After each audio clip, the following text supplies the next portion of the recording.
ça ne doit pas défrayer la chronique parce que c'est clair, limpide comme eau de roche.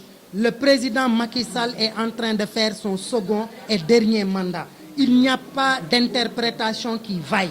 Le président Macky Sall sait pertinemment que son mandat-là, c'est le dernier mandat qu'il est en train de faire. Maintenant, il se trouve qu'il est à la croisée des chemins.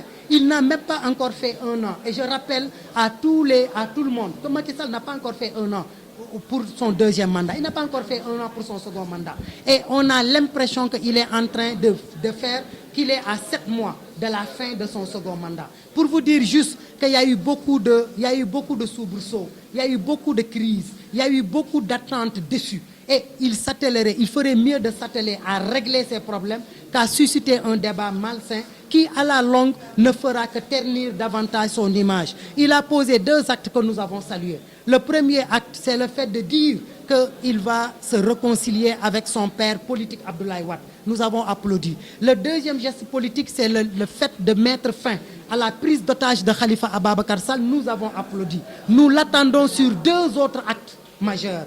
Le troisième acte, c'est d'introduire ou de demander à l'Assemblée nationale de faire une loi d'amnistie en faveur de Khalifa Ababacar Sall et de Karim Wade. Mais le quatrième, et c'est le plus important, c'est de clore définitivement ce débat en disant aux Sénégalais d'une manière claire qu'il est à son second et dernier mandat.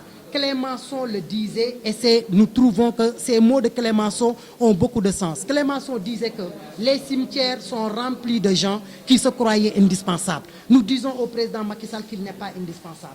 Si quelqu'un se croit indispensable, il n'a qu'à aller se promener au niveau des cimetières. Il y rencontrera d'anciens présidents, d'anciens premiers ministres, d'anciens ministres. Parce qu'en définitive, c'est notre destin à nous tous, être mortels. Donc, tant qu'on est en vie et qu'on a la possibilité de faire de telle sorte que les choses ne déraillent pas, alors je l'invite évidemment à faire de telle sorte que les choses ne déraillent pas et qu'on ne revive pas d'autres soubresauts. La pertinence de l'engagement politique et écologique.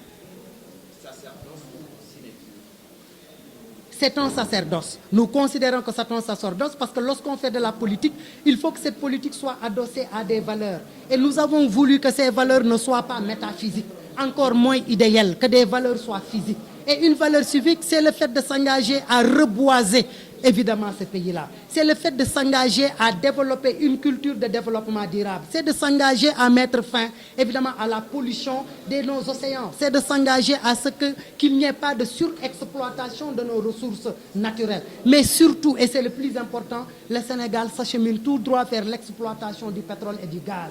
C'est faire de telle sorte que ces ressources naturelles que Dieu nous a données, que ces ressources-là ne deviennent pas à la longue une catastrophe naturelle pour notre pays. C'est ça le sens de notre engagement écologique. Nous ne recherchons pas le pouvoir. Ce que nous recherchons, c'est que notre engagement politique puisse servir à permettre à des générations de Sénégalais de comprendre qu'en faisant de la politique, on s'engage à être au service de la société et non pas à se servir de la société. Merci.